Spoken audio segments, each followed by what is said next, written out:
On November 23, 2016, Kamari Linnell Holland was born to parents Corey Maurice Holland and Christy Marie Seipel Hoskins in Columbus, Georgia. She was an adorable little girl with a huge smile and a head full of curly blonde hair.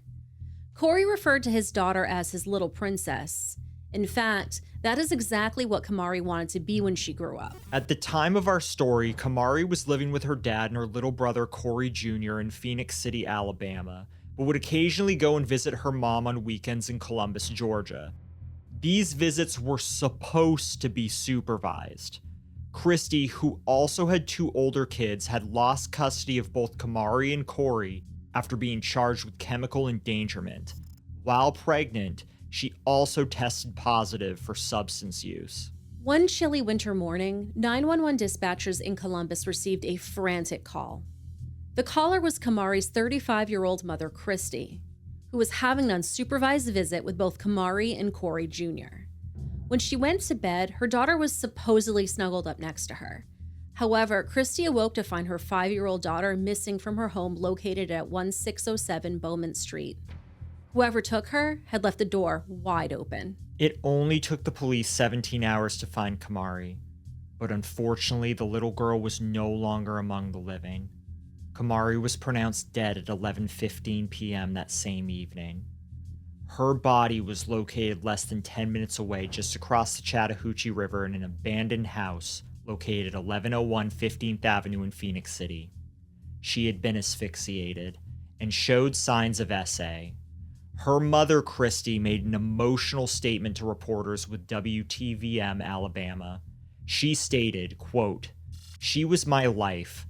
I lived for her daily. She was my only girl. I have 3 boys and her. She was just the sweetest girl in the world. You could not harm that little girl because she was so innocent. She was so smart. She was perfect." End quote. She also dropped by the news station during their annual toy drive. With her were all of little Kamari's worldly belongings. She told them, "I'm Kamarie Holland's mommy, and she wouldn't want nothing in the world but to donate her toys to another little child that was in need because she was a very healthy child. And I seen this and I touched my heart, so I stopped. That's what she was, mommy. Let's help that mommy. She's like that. She's like that. We were at the gas station one time and we seen a family out there, and one of the little girls didn't have shoes on, and she said, "Mommy, we can help them, mommy, because I have so many pair of shoes at home, mommy. Let's give them my shoes, mommy." And of course we gave them her shoes because she's that caring. She had a heart. She had a spirit that she's been here before, and she was a blessing. She is a blessing. Police reviewed surveillance footage of the intersections around the house and quickly zeroed in on a suspect, 37-year-old Jeremy Tremaine Williams. Jeremy was currently out on bond and reportedly used to live in the Phoenix City address where Kamari was found. A tipster led police to the Bamboo Motel in Opelika Road, where Jeremy and his uncle were staying. Jeremy was a regular at the motel where he was rumored to sell drugs to support his own habit. The police got lucky. Jeremy had just arrived 30 minutes prior. He was swiftly arrested and charged with homicide.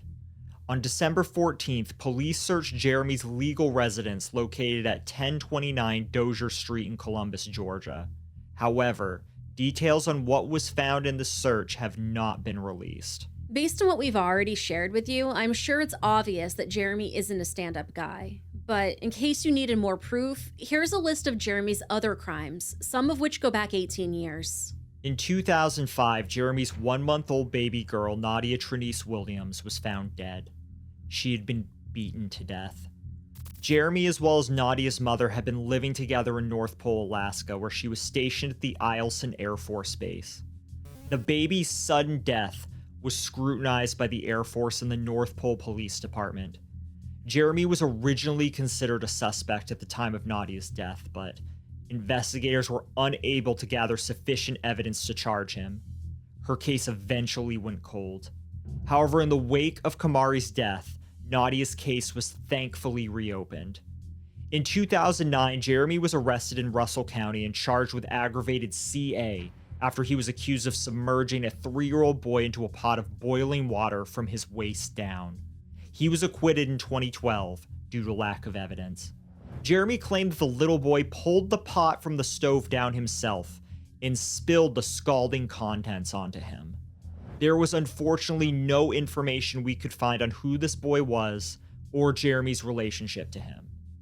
August 1st, 2021, Jeremy was arrested in Muskogee County and charged with misdemeanor simple battery and third-degree cruelty to a minor after he slapped his wife in the face in front of a child. He pled not guilty to the charges 10 days prior to Kamarie's death, and he was never convicted. On December 12, 2021, the night before Kamarie Holland was killed, a Columbus police incident report indicated that an unidentified 31-year-old woman claimed that Jeremy Williams sodomized her. Now, according to the woman, the incident occurred at Jeremy's home on Dozier Street. She ended up at his home after an argument with her boyfriends. With nowhere to go, she allegedly reached out to a friend who put her in touch with Jeremy. Once in his home, the woman quickly began to feel uncomfortable and tried to leave, but Jeremy had blocked the door with a chest freezer. She alleged that he grabbed her from behind and forced her to perform lewd acts. During the attack, Jeremy called the woman by Kamarie's name and confessed to her that he had taught a 5-year-old how to perform oral.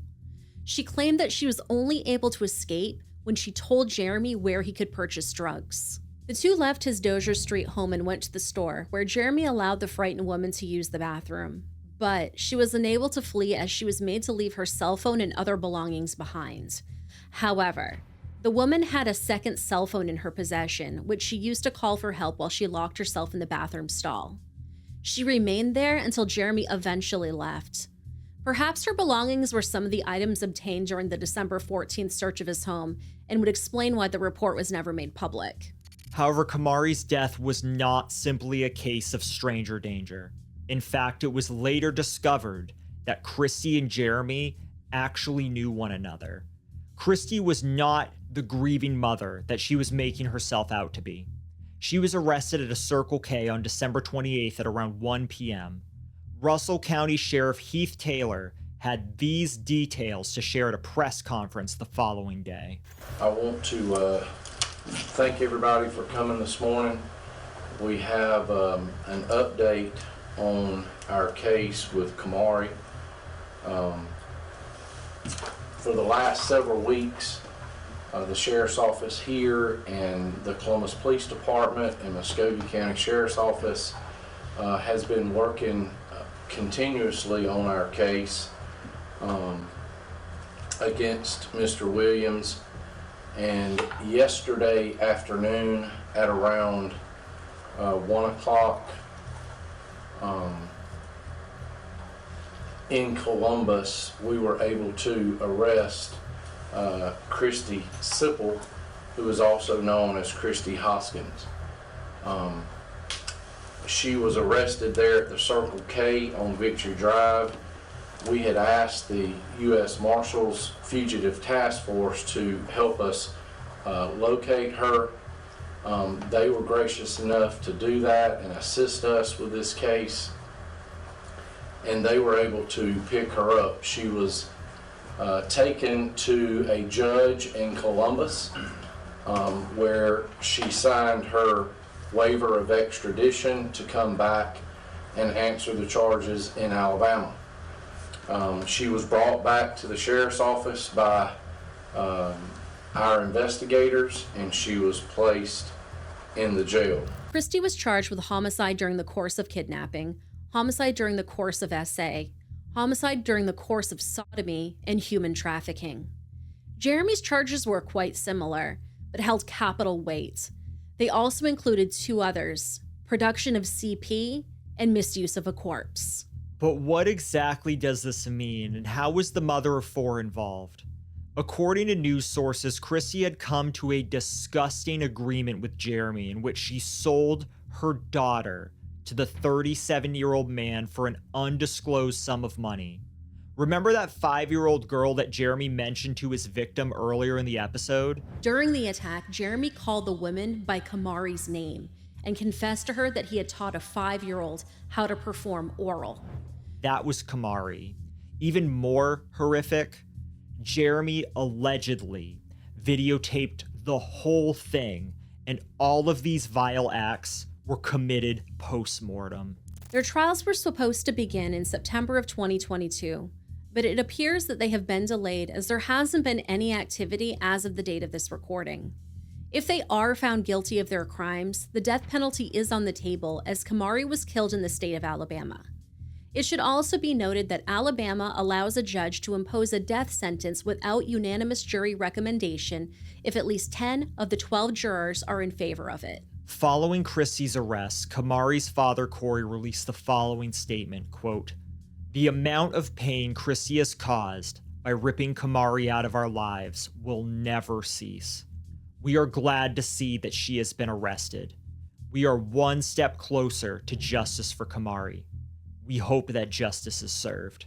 Christy should receive whatever maximum penalty she can get.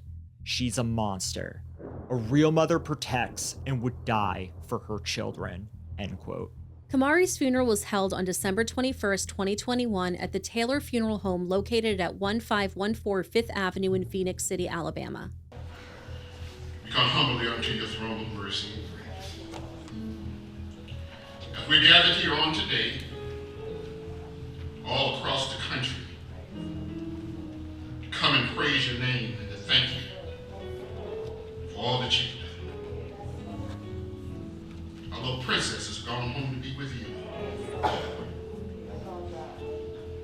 But we're grateful and thank you. Thank you for all that you've done in her life. Though her years were short, we still give you honor, still give you praise for this family. Encourage their hearts. Encourage Corey's and Christian. We lift both of these families up to you. Touch them in a mighty way. Do what only you can. Speak a word from heaven. We'll surely give you all the honor. We'll give you all the praise. Now as we come to this preaching moment, give this your servant the power and the strength to speak a word to your people. Hide me behind your cross. They might see you and not me. That they may know power is of you and you alone. So we give you honor and praise. In Jesus' name, we do pray. Amen. Kamari's obituary painted a vivid picture of the wonderful little girl that she was. In close, we'd like to share a bit about this beautiful soul. Kamari was born to an extremely proud and loving father, Corey Maurice Holland, and mom, Christy Marie Seipel, in Columbus, Georgia on November 23, 2016. Every day forward, she had been a true ray of sunshine in everyone's lives. She resided in Phoenix City, Alabama with her dad and little brother, Corey Jr. Kamari had the biggest heart a little girl could have. She was always happy and smiling. Talking, singing, dancing, and recording videos were some of her most favorite hobbies.